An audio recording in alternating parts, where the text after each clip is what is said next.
दोस्तों, स्कंद पुराण के महेश्वर खंड के केदार खंड का अध्याय 1-2 है। अध्याय 1, दक्ष का अहंकार। श्री गणेश को नमस्कार। ओम। भगवान वासुदेव को नमस्कार। ओम। नारायण तथा पुरुषों में श्रेष्ठ नर और देवी सरस्वती विद्या की देवी को नमस्कार करके जया का वर्णन करना चाहिए। व्यास ने कहा, उन भगवान को नमस्कार है जो पिनाक धनुष धारण करते हैं, जिनकी आज्ञा से विरिंची ब्रह्मा ब्रह्मांड की रचना करते हैं, हरि विष्णु इसकी रक्षा करते हैं और कालरुद्र नामक देवता इसका संहार करते हैं। वहां समस्त तीर्थों में पवित्र तथा समस्त तीर्थों में सर्वाधिक पवित्र नैमिष वन में शौनक नामक महापुरुष को अपना प्रधान बनाकर यज्ञ करने वाले तथा पवित्र कार्यों में मन लगाने वाले तपस्वियों ने दीर्घकालीन यज्ञ आरंभ किया। व्यास जी के अत्यंत बुद्धिमान शिष्य लोमश, जो महान तपस्वी थे, उनसे मिलने की उत्कट इच्छा से वहां आए। जैसे ही उन्होंने उसे आते देखा, दीर्घकालीन उस यज्ञ में लगे हुए सभी ऋषिगण हाथों में पूजन सामग्री लेकर बड़ी उत्सुकता के साथ उसके स्वागत के लिए उठ खड़े हुए। भगवान शिव के चरणों को धोने के लिए जल अर्पित करके तथा पूजन सामग्री भेंट करके उन पापरहित ऋषियों ने उनका यथोचित आतिथ्य किया। तत्पश्चात श्रेष्ठ महापुरुषों ने उनसे शिव धर्म, शिव से संबंधित धार्मिक कार्य के बारे में विस्तार से बताने को कहा। ऋषियों ने कहा, हे असाधारण बुद्धि वाले मुनि, त्रिशूलधारी देवों के देव की महानता का वर्णन करें। हे महान, ध्यान और पूजा के तरीकों के साथ साथ सब कुछ का वर्णन करें। मंदिर प्रांगण में झाड़ू लगाने से क्या लाभ है? विविध रंगों के चित्र बनाने से, दर्पण, चौरियां आदि भेंट करने से अथवा इन्हें शिव को अर्पित करने से, छत्र तथा फव्वारे बनाने से क्या लाभ है? दीपदान करने से क्या लाभ होगा? पूजा का क्या फल होगा? शिव पूजा से क्या पुण्य मिलता है? लोग शिव की मूर्ति के सामने इतिहास और पुराण पढ़ते और सुनाते हैं। वे उनके सामने वेदों का अध्ययन करते हैं और दूसरों से भी करवाते हैं। ऐसे लोगों को क्या लाभ होता है? इसका विस्तार से वर्णन किया जाता है। हे मुनि, संसार में शिव कथाओं में इतना अधिक भक्त कोई नहीं है। उन पुण्यात्मा मुनियों के ये वचन सुनकर व्यास जी के शिष्य ने उन्हें शिव जी की उत्तम महानता का वर्णन किया। लोमाशा ने कहा, सभी 18 पुराणों में शिव को सबसे महान भगवान बताया गया है। इसलिए कोई भी व्यक्ति शिव की महानता का वर्णन करने में सक्षम नहीं है। जो लोग बार बार 2 अक्षर वाले शिव नाम का उच्चारण करते हैं, उन्हें स्वर्ग और मोक्ष संसार से की प्राप्ति होगी, अन्यथा नहीं। महादेव महान देवता, देवों के स्वामी, सर्वोच्च शासक हैं। चूंकि उन्होंने सब कुछ दिया है, इसलिए उनका नाम सर्व है। वे लोग धन्य हैं, वे महान आत्मा वाले हैं, जो सदैव शिव या नित्य मंगलमय भगवान की पूजा करते हैं। जो व्यक्ति सदाशिव के बिना संसार सागर को पार करना चाहता है, वह वास्तव में मूर्ख और भ्रमित है। इसमें कोई संदेह नहीं है कि वह शिव का द्वेष करने वाला महान पापी है। उसी के द्वारा हलाहल विष पिया गया, दक्ष का यज्ञ नष्ट हुआ, काल मृत्यु का देवता चल गया और राजा को मुक्ति मिली। ऋषियों ने अनुरोध किया, हम बहुत उत्सुक हैं, हमें बताओ कि किस प्रकार विष पिया गया तथा किस प्रकार दक्ष का यज्ञ नष्ट हुआ। सूत जी ने कहा, हे ब्राह्मणों, पूर्व काल में ब्रह्मा परमेष्ठी के कहने पर दक्ष ने महामन शंकर को दाक्षायणी का विवाह कराया था। एक बार संयोगवश दक्ष नैमिष वन में आ गए। वहां पहुंचने पर ऋषियों के साथ साथ सभी सुरों और असुरों ने उनका स्तुति और वंदन करके उनका यथोचित सम्मान किया। वहां उपस्थित महादेव न तो खड़े हुए और न ही उन्होंने उन्हें कोई आदरपूर्वक नमस्कार किया। इसलिए दक्ष क्रोधित हो गए और उन्होंने ये शब्द कहे। सर्वत्र समस्त सुर, असुर तथा श्रेष्ठ ब्राह्मण भी बड़ी उत्सुकता से बारंबार मुझे प्रणाम करते हैं। फिर यह महापुरुष दुष्ट की भांति अब मुझे प्रणाम क्यों नहीं करता? पिशाच, भूत प्रेत आदि के साथ रहने वाला यह निर्लज्ज शमशान का स्थायी निवासी है। विधर्मी, दुष्ट लोग और आदतन पापी लोग ब्राह्मण को देखकर घमंडी और अहंकारी हो जाते हैं। वास्तव में ऐसे लोग अच्छे लोगों द्वारा मारे जाने या बहिष्कृत किए जाने के पात्र हैं। इसलिए मैं उसे शाप देने पर आमादा हूँ। ऐसा कहकर महान तपस्वी दक्ष क्रोधित हो गए और रुद्र से ये वचन बोले, ये श्रेष्ठ ब्राह्मण, मेरे ये वचन सुने। आप सभी को मेरे वचनों का पालन करना चाहिए। इस रुद्र को मैं सभी यज्ञों से वर्जित मानता हूँ, क्योंकि यह वर्णों जाति से परे चला गया है और वर्णों के अनुशासन का उल्लंघन किया है। ये सुनकर शिलाद पुत्र नंदन क्रोधित हो गए और उन्होंने अत्यंत तेजस्वी तथा शाप देने वाले दक्ष से कहा। नंदन ने कहा, मेरे स्वामी महेश को यज्ञों से क्यों वंचित रखा गया है? उनके स्मरण मात्र से ही ये सभी यज्ञ फलदायी हो जाते हैं। यज्ञ, दान, तप, नाना प्रकार के तीर्थ स्थान, ये सभी उनके नाम से पवित्र हो गए। अब उन्हें क्यों शाप दिया गया है? हे दुष्ट दक्ष, तुमने अपनी ब्राह्मणत्व की अविवेकपूर्ण प्रवृत्ति के कारण मूर्खतापूर्वक तथा अनुचित रूप से उन्हें शाप दिया है। महान आत्मा वाले शर्व के द्वारा ही इस ब्रह्मांड की रक्षा होती है। हे पापी नीच ब्राह्मण, रुद्र को कैसे शाप दिया गया? नंदिन के इस प्रकार डांटने पर प्रजापति दक्ष क्रोधित हो गए और उन्होंने नंदिन को शाप दे दिया। रुद्र को समर्पित आप सभी लोगों को वेदों से पूरी तरह से बहिष्कृत कर दिया गया है। आप वास्तव में वैदिक मार्ग के अनुयायियों द्वारा शापित हैं और महान ऋषियों द्वारा बहिष्कृत हैं। आप सभी विधर्मी सिद्धांतों का पालन करते हैं। आप सुसंस्कृत संस्कार और अच्छे आचरण के दायरे से बाहर हैं। ये सभी कपाल पंथ के अनुयायी काले चेहरे वाले और शराब पीने के आदी हैं। इस प्रकार दक्ष ने शिव के सेवकों को शाप दे दिया। तब क्रोधित नंदिन ने दक्ष को शाप देना आरंभ किया। हे ब्राह्मण, यद्यपि हम शिव के सेवक अच्छे और पवित्र हैं, फिर भी आपने अपनी ब्राह्मणत्व की अविवेकपूर्णता के कारण हमें अनुचित रूप से और अनावश्यक रूप से शाप दे दिया है। अब मैं आपको शाप दूंगा, ये तर्क देते हुए कि और कुछ नहीं है, आप सभी वैदिक सिद्धांतों का पालन करते हैं, लेकिन आप वासनापूर्ण, स्वर्ग के इच्छुक, लालची और भ्रमित हैं। वेदों के अनुयायी को आगे रखते हुए ब्राह्मण शूद्रों की ओर से यज्ञ करेंगे। वे हमेशा दरिद्र और मौद्रिक उपहारों के लालची रहेंगे। हे दक्ष, कुछ ब्राह्मण ब्रह्मराक्षस ब्राह्मणवादी राक्षस बन जाएंगे। लोमाशा ने कहा। उन ब्राह्मणों को अत्यंत क्रोधित नंदिन ने शाप दे दिया। नंदिन के वचन सुनकर सदाशिव ने मुस्कुराते हुए ये मधुर ज्ञानवर्धक वचन कहे। महादेव ने कहा, ब्राह्मणों पर सदैव क्रोध करना तुम्हें शोभा नहीं देता। वैदिक सिद्धांतों में आस्था रखने वाले ये ब्राह्मण सदैव हमारे अग्रज और गुरु हैं। वेद मंत्रों और सूक्तों से भरे हुए हैं। प्रत्येक देहधारी प्राणी की आत्मा इन मंत्रों में स्थापित है। इसलिए जो लोग आत्मा को जान गए हैं, उनकी निंदा नहीं करनी चाहिए। मैं स्वयं आत्मा हूँ, कोई और नहीं। ये कौन है? तुम कौन हो? मैं कहाँ हूँ? ब्राह्मणों को क्यों शाप दिया जाता है? हे महाबुद्धिमान, विविधता की अवधारणा से दूर रहो और प्रबुद्ध बनो। वास्तविकता के ज्ञान के माध्यम से सब कुछ प्रबंधित करें। अपने आप में स्थित रहो और क्रोध आदि से दूर रहो। शंभु के इस प्रकार उपदेश देने पर महान तपस्वी भगवान नंदन शिला के पुत्र को सच्चे ज्ञान और विवेक का ज्ञान हुआ। वे शिव से घनिष्ठ संबंध स्थापित कर महान आनंद के सागर में डूब गए। क्रोध से अभिभूत होकर दक्ष ऋषियों के साथ अपने धाम को चले गए। वे अभी भी क्रोधित ही थे। वह शिव भक्तों पर अपनी महान श्रद्धा त्याग कर उनकी निंदा करने लगा और मनुष्यों में सबसे नीच बन गया। उस स्थान पर पहुंचकर उसने सभी महर्षियों के साथ मिलकर शिवजी की निंदा करना जारी रखा। वह कभी शांत नहीं हुआ। अध्याय 2 दक्ष के यज्ञ में सती का आगमन। लोमाशा ने कहा, एक बार दक्ष ने एक महान यज्ञ शुरू किया। यज्ञ के लिए दीक्षित तपस्वी दक्ष ने सभी को वहां उपस्थित होने के लिए आमंत्रित किया। वशिष्ठ आदि अनेक ऋषिगण वहां आए।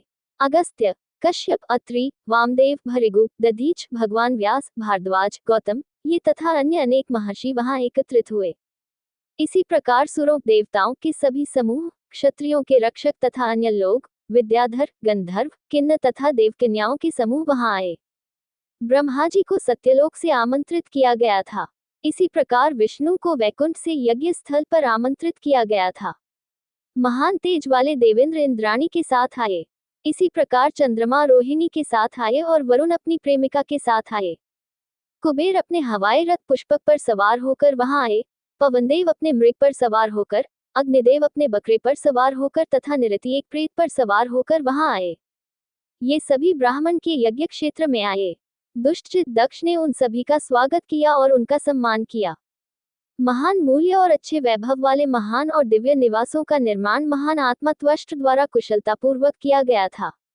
आगंतुकों ने अपनी इच्छानुसार उन सभी निवासों पर कब्जा कर लिया। जब कनखल नामक पवित्र स्थान में महान यज्ञ आरंभ हुआ, तब भृगु आदि तपस्वियों को उन्होंने ऋत्विक नियुक्त किया।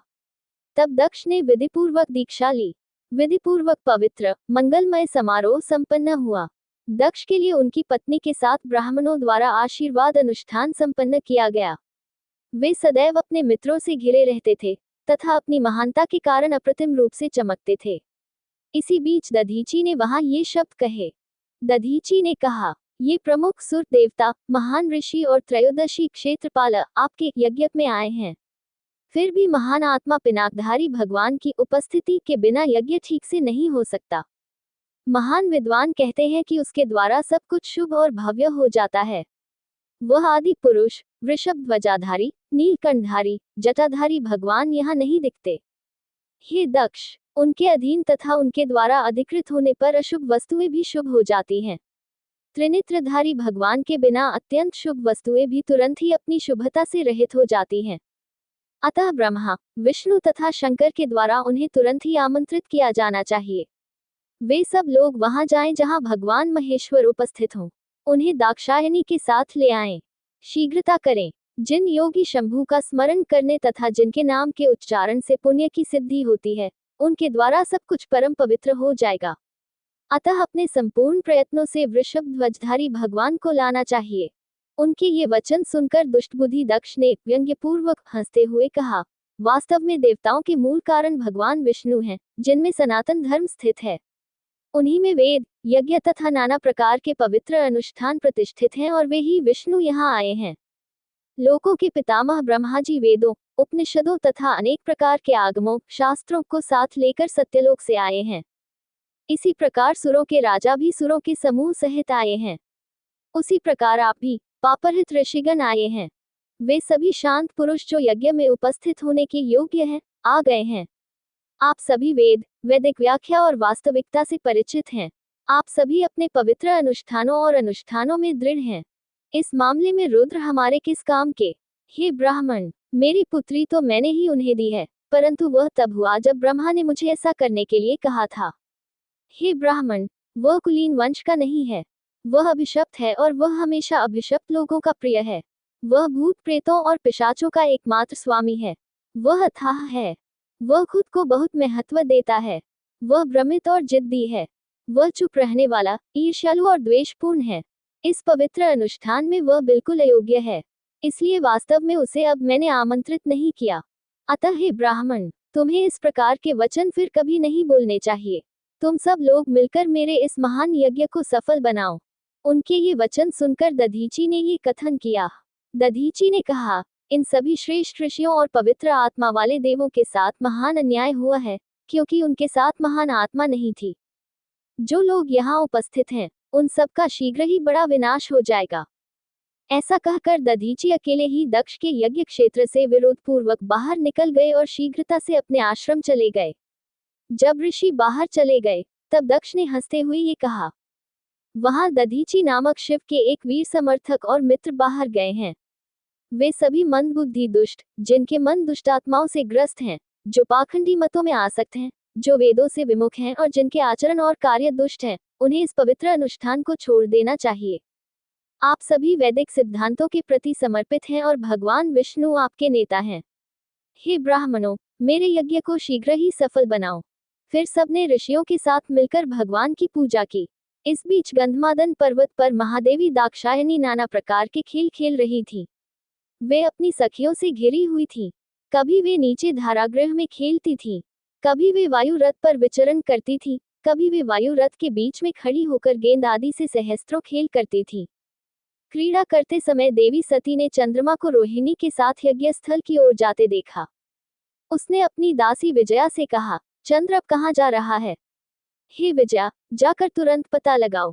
इस प्रकार आदेश पाकर भद्र महिला विजया ने उनसे यथोचित प्रश्न किया। दक्ष ने दक्ष के यज्ञ तथा अन्य सभी बातें बताईं।